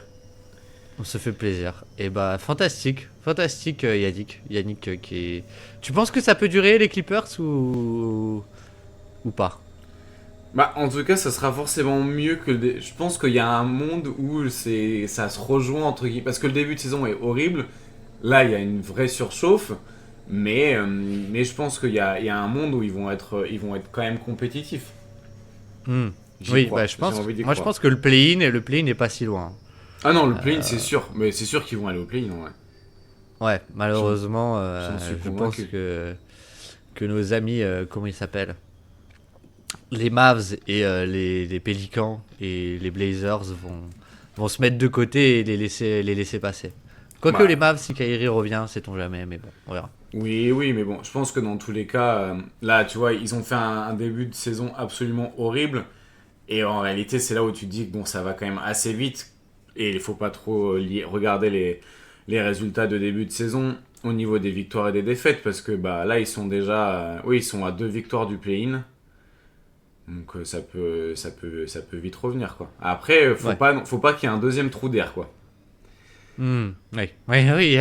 Faut pas que Kawhi il est un peu bobo parce que sinon là c'est mort, c'est foutu, c'est vite foutu. Il y a plus de marge de manœuvre, on va dire. Mais écoute, avant de dire mon poste 5, je vais dire que j'ai beaucoup hésité sur ce poste 5 et je galère toujours. J'ai vu que Sidi Sissoko était classé en big, Hmm. mais et moi je l'adore. C'est un joueur trop bizarre, mais que j'aime bien, même si c'est pas l'équipe que j'ai le plus vue. Les Hornets, Moussa Diabaté, je pensais que tu l'aurais. Ouais. Voilà. On l'a mentionné l'année dernière, je crois qu'on va le re-mentionner cette année. Mais tu vois, c'est un peu Mister Impact dans la bataille des possessions aussi, Moussa Ouais. Diabaté. Et le passing qui a progressé. Ouais, et pour le coup, vrai joueur de switch all. Genre, c'est Mm. pas il peut switcher, c'est il switch quoi. Il Mm. switch. Sinon, qu'est-ce que j'avais aussi? Ouais, pareil. Alors là, j'ai pas vu un. Si, j'ai vu 2 matchs de cette saison, Ok. mais je crois qu'il jouait même pas à ce moment-là. Mais Maxime Reynaud. euh, Moi, j'aime bien Maxime Reynaud. Je sais que toi, t'aimes un peu moins. Mais voilà. Ouais, défensivement, disons qu'il m'inspire pas beaucoup confiance. Quoi. Tu vois la fenêtre dans ma chambre qui laisse passer le froid, là, dans la salle de bain qui laisse passer le froid là. Ok. Bah voilà. Pour Dans moi, la douche, même. Dans la douche. ouais, ouais, tu vois celle-là là qui est du coup bah là il fait que la cabine de douche est absolument à 7 degrés l'hiver. Voilà, pour moi c'est quand je vois ma fenêtre, je pense un peu à sa défense quoi. Arrête, ça veut dire que tu penses à Maxime Reynaud quand tu te douches. Ah, super. Non, et je pas pense à si- ma si- douche quand je vois Maxime Reynaud, c'est différent. C'est Ah, pas c'est pareil. C'est pas pareil. Ouais, c'est vrai que c'est pas pareil. La nuance est importante. Et très importante, oui. Mais je crois qu'Azad, au moment de trancher, Au moment de trancher. à l'heure du choix, je me voyais pas prendre quelqu'un d'autre que Mamou. C'est ton Mec. pivot du coup. C'est mon pivot et je pense que on est obligé de le prendre. On est obligé Ouais. de le prendre. Il est fantastique. Dès Moi, que je je le l'ai- regarde, il est fantastique. Je l'ai pas pris parce que genre je savais que tu le prendrais. Ah, bah voilà. Tu vois, j'ai hésité. Je me suis dit que si tu le prenais, je prenais Moussa Diabaté. Ouais. Mais on en a déjà parlé, donc je vais pas épiloguer. Mais t'as un côté, le mec défensivement ultra mobile, impact aussi en protection de panier un peu. Et puis en attaque, le connecting, quoi. Le connecting, le shoot qui est là. Et finalement, enfin, des intérieurs qui sont mobiles, ont le shoot et le connecting. Bon, je pense qu'il y en a pas qui ont vraiment le shoot, je veux dire. Lui, il est quand même à plus de 30, 36, 37% en carrière, donc c'est quand même très valuable, quoi. Donc voilà, je l'adore et toujours ses passes très funky avec Sandro. Donc je suis obligé de le mettre Non, mais j'ai par respect. beaucoup aimé aussi. Hein. Bon, on s'est bien régalé quand on a fait la vidéo sur les quand on Hmm. a fait la vidéo sur sur les Raptors. Hein. Ouais, bah je me suis dit que c'était peut-être aussi, tu vois, ceux qui n'avaient pas vu la vidéo sur les Raptors, Ouais. peut-être le moment de parler un peu de lui, de ce profil très complet finalement. Et puis voilà. Et puis voilà, efficace, tout ce qu'on aime. Efficace, connecting, pas trop de perte de balles, De la le défense. shoot, de la défense. Que demander de plus? Ouais, Lui aussi exactement. au Jazz, Ouais. je pense qu'il finit au NBA. Hein. C'est sûr. C'est sûr, c'est sûr. Mais bon, ils sont allés chercher Nurkic, que veux-tu. Nurkic qui devient du coup un pivot formidable au Jazz. C'est vous dire à quel point. C'est peut-être après Kelly Olynyk, après même Walker Kessler sur le début de saison, peut-être qu'il y a un pattern sur, Ouais. sur pourquoi ils sont tous géniaux. Je sais pas. Peut-être. Mais peut-être 1,26 d'assists par usage Nurkic. Ouais, non, mais c'est lunaire. C'est absolument lunaire. Et alors ton sixième homme. Toi, tu t'es dit, je vais me prendre un sixième homme. Mais je voulais qu'on fasse un petit mot pour Sadik B quand même. Je me suis dit que sixième homme, ça lui irait bien. Un peu notre scoreur fou en sortie de banc, capable de renverser un match sur de l'isolation et du post-up. On est quand même sur un mec qui est aussi efficace que Jimmy Butler sur post-up cette saison. Sur 2 fois Ah oui. plus de post-up que Jimmy Butler. Et c'est une vraie source de décalage de l'attaque Mais c'est ça des le pire. Pélicans. Hein. Mais C'est ça non, qui est ouf. le compte Dallas, Cooper Flag, je pense que quand il ferme les yeux, il voit des post-ups de Sadiq Bey, il est pas bien. Hein. Genre, Mais- ils sont allés chercher Cooper Flag avec Sadiq Bey pour faire de l'isolation, pour forcer les aides, quoi. Oh, c'est... Et contre Houston, Ouais, contre Houston, la fin de match, mais c'est dingue, quoi. C'est le mec qui prend n'importe qui, il va au post-up et puis rouler jeunesse, quoi. Ah ouais, non, franchement, moi, c'est un joueur pour qui j'avais un peu d'affect parce que j'avais lu un article sur lui sur une saison, enfin sur une intersaison où il était allé dans le Colorado justement, où il avait l'air d'être quelqu'un ouais, vraiment de très orienté sur le basket, qui veut faire que ça, qui pense que à ça, et qui a connu pas mal de difficultés en carrière avec des blessures, des moments de creux. Mais c'est aussi un joueur qui a déjà marqué genre 51 points en un match. Ça me tue, me dit, tu vois. Ça paraît tellement lunaire. Et là, qu'il ait ce rôle-là dans cette équipe des Pelicans, moi, ça me plaît bien. Je trouve que voilà, parfois ça manque clairement de passing, ça manque parfois un petit peu même de décisions qui sont parfois un peu qui peuvent être questionnés dans les tirs qu'il prend et ces choses-là, mais ouais, c'est mon petit joueur romantique à moi quand je le vois prendre feu contre Houston, je me dis c'est fantastique le basket, je me régale. Et il a quand même une vraie valeur de spacing. Donc mais tu sais que en vrai c'est marrant parce que contre les Knicks, il y a une possession genre qui m'a fait trop rire.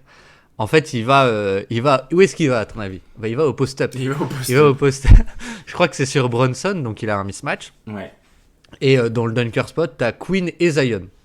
Donc déjà là, tu te dis, genre dans le même dunker spot, tu vois, tu te dis bon, il y a pas ces mecs-là. Il y a peut-être un souci. Et en fait, de par la lenteur de sa décision et de sa passe, il fait bouger Mikal Bridges et ça ouvre Zion dans le dunker spot. Et du coup, Mikal est en retard et ça fait N1 de Zion. Et j'ai trouvé ça génial. Je me suis dit, le mec veut faire. On sent qu'il veut faire la passe, tu vois. C'est pas genre, je sais pas, Brandon Miller qui fait pas la passe et qui fera jamais, qui pense pas à la passe. Il pense à la passe. Mais il est tellement lent pour faire la passe que finalement ça lui ouvre une passe genre ultra simple à 2 mètres de lui et c'était fantastique quoi. Non mais c'est mon petit chouchou, mon petit dernier chouchou mais qui a déjà beaucoup de saisons. Et l'autre que j'ai failli mettre c'était Walter Clayton Jr. mais je me suis dit qu'on aurait le temps de parler du Jazz dans une vidéo, des meneurs du Jazz dans une vidéo. Donc voilà. On attend qu'il retrouve son tir, mais s'il retrouve son tir, joueur fantastique. Joueur fantastique. Et le dunk sur Derek White. C'est quoi le call déjà sur le broadcast là? Il me fait trop rire. What the hell? Ouais. Parce qu'à la Brine, il était choqué. Et Derek White, il a dit en interview, genre par contre, je vais parler au scouting staff parce que on m'avait absolument pas prévenu. Moi, j'y suis allé genre en mode, bah voilà. Surtout, c'est un match où Derek White, il fait 7 contre. Ouais. Ça c'est ouf. Ça faudrait peut-être en parler aussi. Mais... Ouais, alors on pourrait. Alors bon, moi je veux pas trop parler des Celtics et tout pour pas genre flou de le podcast avec l'équipe sur laquelle j'écris. Mais Derek White quand même. Ouais. Derek White cette saison défensivement c'est ton meilleur protecteur de cercle donc. Quand même pas mal. C'est notable. Mais, et sur ce dunk aussi, moi, ce qui me fume, c'est la tête de Tyler Hendricks parce que Tyler Hendricks est juste derrière et il est choqué. Ça m'a fait trop rire. Ça m'a fait trop rire. Kevin Love aussi, enfin ouais, vraiment, c'était... Il y a Zvi. Mihajlouk aussi, on voit sa tête un petit peu sur la caméra. Non, vraiment, c'est un des plus beaux dunks que j'ai vu, je pense, cette saison. Ouais, et ça compte beaucoup pour toi. Exactement. C'est moi, ça remplit mon petit cœur. Et bien, moi, je peux te dire mon 6e homme alors. J'ai réfléchi pendant que tu parlais. Et je vais le prendre. Je me disais que tu le prendrais peut-être, mais tu l'as pas pris. C'est un sophomore de 23 ans et qui joue chez le champion NBA AJ et qui est AJ Mitchell, que je trouve c'est un créateur quoi sur pick and roll, le mec de tellement bon niveau quoi. Enfin c'est voilà, juste ça, c'est quoi le 3e meilleur créateur de OKC cette année? Aaron Wiggins. Ouais, tu le mets devant Aaron Wiggins. Ouais, ok. Bah, du coup, oui, c'est le 3e. Voilà. Donc, AJ Mitchell, j'adore. Efficace en plus. Le mec est devenu efficace. Donc, AJ Mitchell, j'adore. Et est-ce que tu avais d'autres gens que tu voulais dire ou t'as tout dit? Bah, non, je pense qu'on a fait un bon petit tour. En vrai, j'avais des Ayo de sommes-nous, mais je regarde pas assez les Bulls. Puis il y a aussi, en fait, je me suis dit que l'année dernière on en avait déjà pas mal fait des joueurs, donc faut qu'on arrive à en garder pour les prochaines années, parce que si à chaque fois on trouve des pépites, à un moment on n'est pas des chercheurs d'or non plus, donc on va être bloqué. Mais bon, l'année prochaine on pourra parler de Josh Jefferson. Joshua Jefferson. Attention les mirettes, on pourra parler de Joshua Jefferson et ça on pourra dire que on l'avait vu venir. Ah, tu l'avais vu venir. On pourra dire que tu l'avais vu venir. Je me fais crier dessus dans la conversation WhatsApp à sortir des no-names et finalement... Et au final. Alors peut-être. Alors voilà, pendant que l'autre L'autre, il te parle que de first pick, de second pick, des trucs qui intéressent personne. Mais ouais. Après, Ouais. moi j'en ai un pour l'année prochaine, je pense. Ah. Zion James, à mon avis, l'année prochaine, il est dans les chouchous. Oh là là, attention les yeux à Zion James. Ouais. Ah ouais? Ouais, je pense Zion James, de ce que j'ai pas beaucoup vu les Hornets, mais de ce que j'ai vu, j'aime pas mal. Ouais, j'aime bien. Mais très très très très discret en attaque. Il a moins, je crois que c'est le joueur qui a le moins d'usage de toute l'équipe. C'est un peu dommage quoi.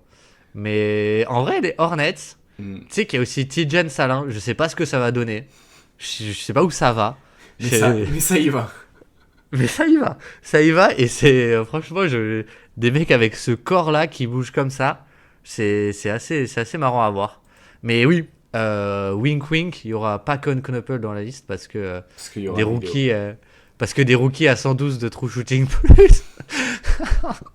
Ça court pas les rues. Exactement. Ça court pas les rues. Et il n'y aura pas non plus Keyonte George parce que parce que c'est un All-Star. Parce que c'est Donc, c'est All-Star de notre cœur en tout cas. Et surtout que l'utilisation visuellement, elle est tellement cool au Jazz qu'il faut qu'on en parle un petit peu. Au moins qu'on vous montre les images quoi.